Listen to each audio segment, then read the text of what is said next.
one more thing I want to share with you, my purpose, my why, and my core values.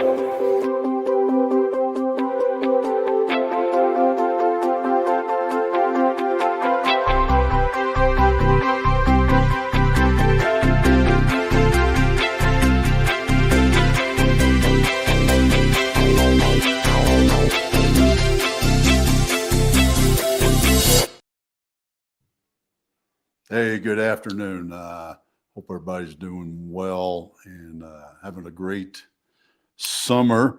I wanted to start off today, this live, with a little bit of story, because I always enjoy that, telling the stories. Not sitting around the campfire, but close enough. There's one right outside, and it's a good campfire day here in Colorado. And that story, it's back to my days on the team. You know, one of the things we used to do on the team is, well, first off, we trained all the time. It was train for this, train for that, train again, train more, train often, and it was train. But one of the things that was always fun to do, humorous too, was what we did on the teams and the special op. When I say the teams, I mean Green Beret, Operational Detachment, Alpha. What we used to do is we did cross training, because on the team we had these different skill sets, very specialized, highly trained skill sets, and it was always fun and educational for all of us to do, from the weapons sergeant, senior and junior, running classes, because guess what they got to do when they were doing that? That was training for them on how to teach. And we would go out to the range, we'd learn about different kinds of weapons and mortars maybe, and tanks and Carl Gustavs and any aircraft weapons and pistols and all kinds. Things you're like, that's still in the inventory? Yeah, it is. And we'd get to put our hands on it, and some of it we'd get to shoot and play with and get to learn. And then our commo sergeant, same thing, senior and junior, get to do the same thing. They would come out and they'd show us, you know, this radio, you set it up this way. And if we were practicing high frequency or long wire antennas, setting them out on the ground, and how to measure, what's the calculations for doing that, and to get the frequency match and avoid sunspots, old joke there, about how to set up our comms and how to even try to do Morse code and what are the one-time pads and the 5-letter groups, all these sort of things. You can see, I still remember all that because that's how often we trained. And that's how often we cross-trained. And then our engineers, they would talk to us about construction, spent a lot of time with demo and how to blow things up, how to blow up a bridge, how to blow up a radio tower, how to use the Carver matrix to take something down in the right way with the right effects, and all these sort of things that, again, my senior and my junior engineer would teach us. Those were great. Those were always interesting and a huge education for us. The last one, the medics. Now, that was always interesting, because the medics, the Special Forces medic goes to school to be a medic for almost a year. Very long training and a lot of training, deep diving, surgery, dental, veterinarian. They'd get it all to prepare for those situations that you don't want to have to do, but they were prepared for it. Sorry, my hat looks crooked. My hat is crooked. There. All right. That's what I get for wearing a crooked hat. But the favorite thing we always did as part of our medical cross training was IV training. Because IVs are important. You know, somebody's wounded, injured, getting bodily fluid, especially after you've done an operation, so your body's already dehydrated. All these sort of things, getting those bodily fluids back into the body as quick as possible to help that guy who's wounded stay alive. Well, if we had more than one guy wounded, or 2 or 3 guys wounded, or we came up on a mass cal, or God forbid our medic was hurt, that meant guys like me needed to be able to stick the IV in. Well, I don't know how many times you've been stuck with a needle for an IV in various parts of your arm and body. The nurses in the hospitals make it look easy.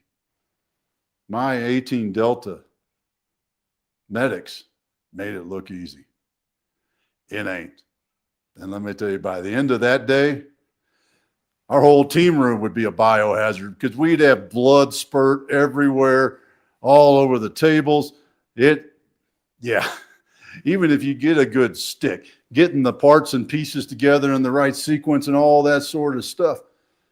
But what we did, and each time we did that, is we learned a little bit more about each other, and in particular, about us as an organization.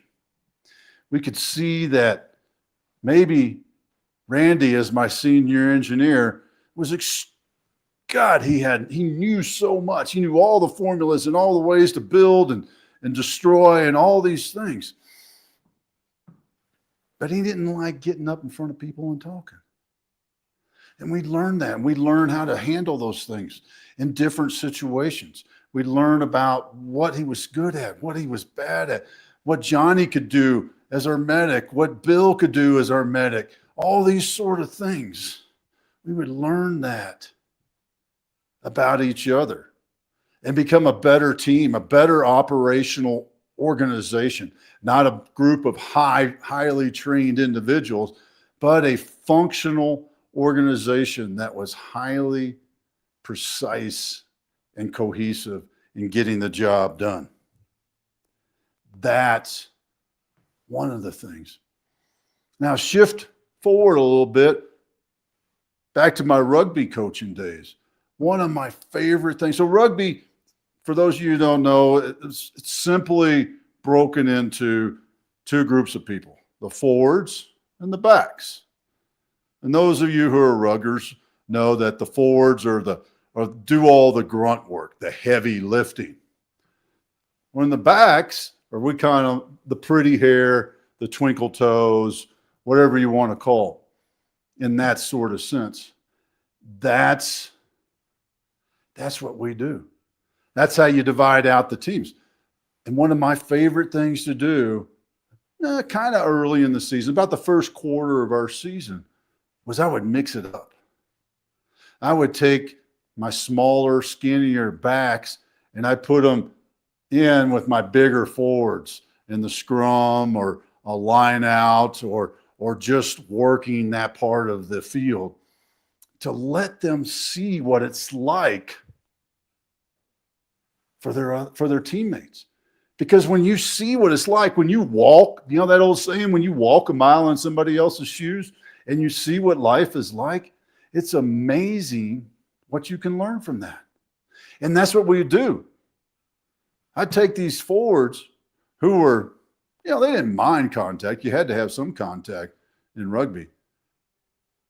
I'm sorry, my backs who probably, maybe a tackle or 2 a game, maybe 5, right? Whereas my forwards were making physical contact almost every phase, whether we were on offense or defense. And I'd switch them up. And now my backs, who would stand out there with their hands in their hips going, come on, guys, get the ball out to me, get the ball out to me. I'd switch them up so they would know why the ball wasn't coming out to them. They'd know why it was so hard. They'd understand the work that was going into each and every time those guys were either making the tackles on defense or grunting it out on offense, whether it was in a scrum or a line out or anything else. That's the beauty of this cross training, because now I go, oh, Say, Camden, I've gone long enough. Yes, I have. Now I can cuss. Shit. That stuff's hard over there, what he's doing. I didn't know it was that hard. Just like back in the team room. Man, I didn't know it was that hard to stick a needle in my arm. Get it in the right spot so I don't blow all the way through the vein or hit an artery or whatever. I didn't know it was that hard to line up a mortar round or a mortar tube and drop it and put it on target. Looks simple. No, it's hard. And because we did those cross training, both on my team in SF and on my team in rugby, we were a better team because we knew and we appreciated the work and the effort the guys were going through on the other side of the table, other side of the pitch. The guys who were down in the trenches doing the scrum. We understood and appreciated that. The same thing, back to rugby, the same thing, I'd take my forwards, who really didn't like running a whole lot, and I'd put them out there on the back line and have them running. And they'd be like, God, Coach, can I just get in here and hit and scrum and ruck? No, you're out here now. Try this out. I want you to see what it's like. Coach, I'm bored. Nobody's getting the ball out to me. Yeah. Coach, I'm bored. I don't get to make any tackles. I don't get to do anything out here. Yeah. Now you see, you understand and appreciate what's going on. Because we're a team. And a team is not a group of individuals that are hanging out at the same time, in the same building, on the same pitch, on the same mission. A team is a cohesive organization that acts as one. I've done this before. This is a bunch of individuals. This is a team that acts as a unit. Which one is more effective when I punch? That's what we're talking about. And that's what we can get with this cross training. Because when we cross train, I understand what they're doing, why it's so hard, why it takes him so long to approve that purchase order, why it takes him so long to create that step 3 of that widget. I understand now because I've done it and I know that shit is hard and I appreciate it. I appreciate the work and the effort that he's doing and I understand. So when we get to what's the benefits, because you know what, all my business leaders out there going, hey, Otis, man, I can't take time out of the day. If I take time out of the day for Joe to understand what Fred's doing over here on the line, and I take my wireman and I have to show him how to do what the installer for the light is doing. And yeah, I hear you, man. I hear you. Here's the deal. What kind of investment do you want to make in your team? Because when we do that small effort, and I'm not talking about shutting down operations, there's ways to do it. I could teach you ways to do it. We can break down your schedule. We can break down what's going on in your project, what's happening on your critical path and what we can flex and those sort of things. We can do that and figure out where we can have time to do that cross training amongst your team, so that you have a team and not a bunch of individuals.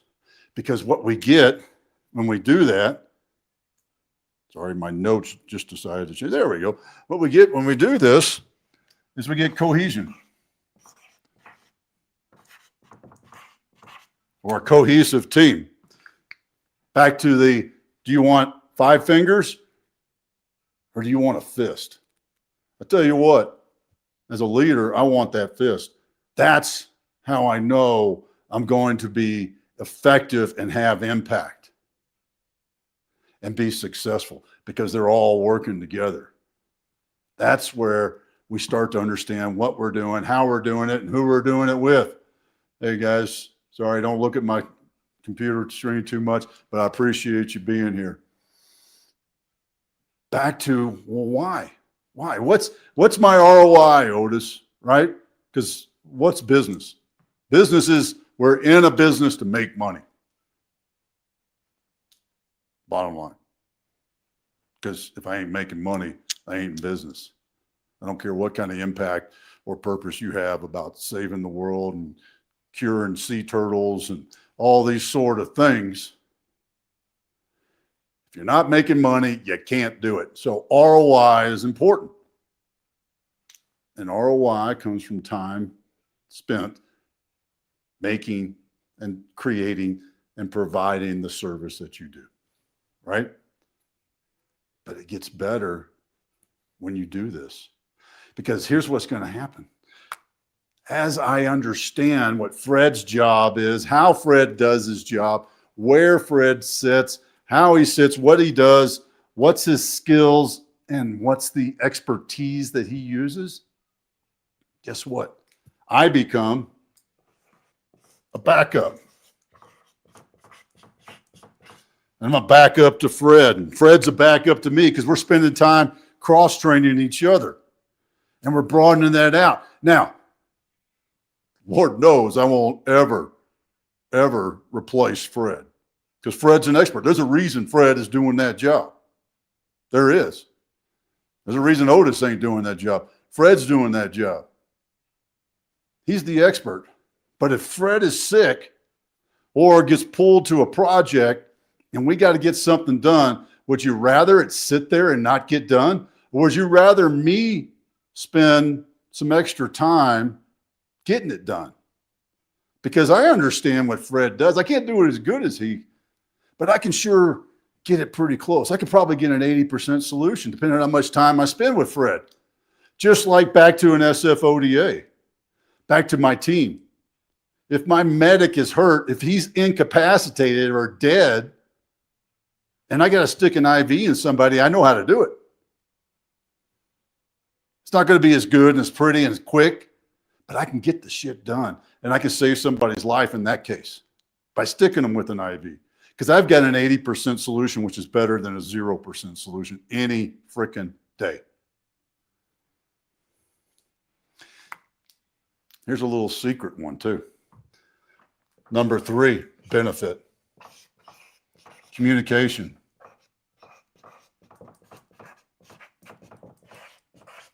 You know, my rugby boys, when they saw and they did the crosswalk and the crosstalk and they learned what was happening. And they learned how to say it and describe it. Same thing on my teams. Back when I was on a team, I understood about the mortar. I understood about P for plenty in the demo. I understood about what it meant to do the math, to lay out the long wire and shoot a message, an HF burst. I understood all that. And I could do it. I couldn't do it as quick, couldn't do it as well, but I could do it. And because I understood it, I also could communicate about it and help and understand and hear, oh, dude, Bill's having some trouble over there. I'm going to run over there and help Bill with that patient because things aren't, he's having a tough time. I heard some things and I can get over there and I know enough now to be an assistant to Bill.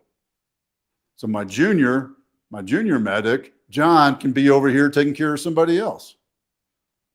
And I can go and assist Bill because I've been cross-trained.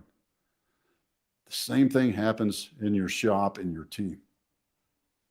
He may not be the best TIG welder in the place, but if something has to get done right then, if you've got that one last adjustment that needs to happen, and Fred's daughter had a soccer game and he left because he wants to watch his daughter play soccer. And now the customer comes in and says, hey man, this thing is missing this one piece and me as the business owner, I got to close this thing out. I want to close this out so I can get paid. I don't want to wait till tomorrow. So I grab Sam. Sam's been cross-training with Fred. Sam gets over there, knocks out that TIG weld. Not as quick, and definitely not as pretty, but he gets the job done because he's been cross-trained. And we close that out. Now our client has what they were asking for. They have that product. And guess what? Now we can get paid. We can file that invoice. That's the beauty of it. We've got a backup plan. Now, in that same line, I talked about this as I was talking about communication. We have that knowledge. Oops. K is for knowledge, right? It's with an N. Knowledge. Sorry, that's an old Ranger joke. N is for knowledge when you spell out Ranger, because R is for Ranger. Knowledge. And what I mean by knowledge, I know what they're doing. I know what's the hard parts. I know what's the long pole in the tent. I know the critical path, and I know that when the critical path goes through Fred's workstation, I know what he's dealing with, and I understand it, and I can appreciate, and I can empathize with him. That's what I want to do. That's how I build a team. As a leader, that's how my team comes together, because now they appreciate what each other's going through. They appreciate the work and the effort, just like I talked about the backs and the forwards in rugby. They appreciate the effort of the other two or the other side. Same thing on the Special Forces team.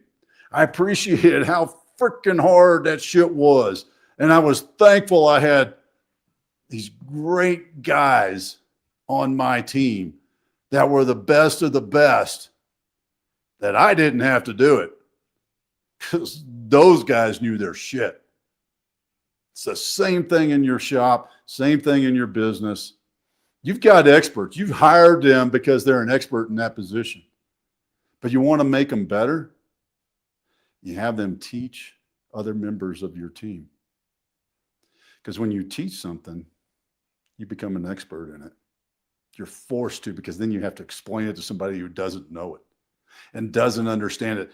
And you have to break it down in layman terms. That's another beauty of doing this, because now I understand the effort that's going into that and why it's hard, why it struggles, why I can finish up at 4 o'clock, but Fred's got to go to 6 o'clock because I finished up mine. Now Fred's got to take it and do it. It's that's the reason. And that cross-talk, that cross-communication is what makes us stronger as a team. It's what you could do for your team. It's what you can gain from being part of the Steel Men tribe. Because the Steel Men tribe, we do just that. Now, we're not training each other on how to be a banker or how to do data strategy and data management, but we're talking about it and we're solving problems together in a cross-talk, cross-training, cross-communication way, and helping each other become better men. Better men, better leaders, better bosses, better fathers, better brothers, better friends, and a contributor to society that makes an impact and leaves a legacy. That's what we're doing with Steel Men. And that's why cross-training is so important, because it comes together. Yeah, I'm not going to learn how to be a water rights guy or how to handle biohazard transportation or data management. No, hell no, I ain't learning how to do any of that. I got experts, but I have an understanding of what they do and how they do it. And because I understand that, I can appreciate that, and I can help them on their path to greatness. We help each other on our own individual paths to greatness. That's what we do at the Steel Men tribe. That's what's great about that. And that's how cross-training comes into play. Cross-training in your business, cross-training in your life. When you understand what people are going through, when you walk a mile in their shoes, guess what? You have a better appreciation. You take the blinders off, folks. Take them blinders off and open it up and say, whoa, dude, that's some tough shit. That's hard. Holy crap, that's what you're doing? Geez, you run a concrete residential concrete company. That is hard. That's hard work, man. Thank you. It's that understanding. And we help each other work through those problem sets in the Steelman tribe, because we know, and I can stomp my foot, I can jump up and down, I can wave my hands, I can cuss at you right now, but nobody gets there alone. That's the beauty of being part of the Steelman tribe. You ain't alone. You're with other men who want the same thing. Men whose values are knowledge, courage, honor, and legacy. And believe that in everything they do. And they use those values. We use those values to advance ourselves and create an impact on people's lives and leave a legacy behind. That's the power of the Steelman tribe. So if you want to learn more, because I've got some space that I'm opening up for the Steelman tribe. If you want to learn more about it, you want to see if you are a fit, if you have the masculine energy that's needed, if you have the leadership and desire and the values that are aligned with our values, then go to 10xyourteam.net. In the upper right corner, you see Steelmen. Click that. Go to that page. Watch the video. You'll hear the same thing I just said about Steelmen. Watch that video. Then click the button below there and schedule your interview to see if you're a fit, to see if you are worthy of being part of the Steelmen tribe. Because it's not for everybody. It takes dedication and commitment, which is the same thing, but it takes those values and beliefs in yourself. That's what you get as part of the Steelmen tribe. So, I am honored that you joined me today. I am a passionate man about cross training. And N is for knowledge. I'm laughing. I'm going to be laughing about that when I'm having a cigar later today. N is for knowledge, my friends. That knowledge exchange, that knowledge learned. That's one of our values in the Steelmen tribe. Go to go to 10xyourteam.net. Steelmen, schedule that interview, and I'll tell you whether or not you're a fit to be part of the Steelmen tribe. Next live in October coming up. I just had it up. One of my favorite things that I learned late in life. Do they understand? Watch for your invites on LinkedIn and Facebook. 15 October is the plan. I may be at AUSA. So if you want to join me in person at AUSA in DC, maybe I'll set this up to do it while I'm at AUSA. That'd be fun. Maybe I can get a couple of my peer experts to join me and we can talk about, and how do you know they understand when you give direction? Thank you again. Live your life with intention in pursuit of your purpose.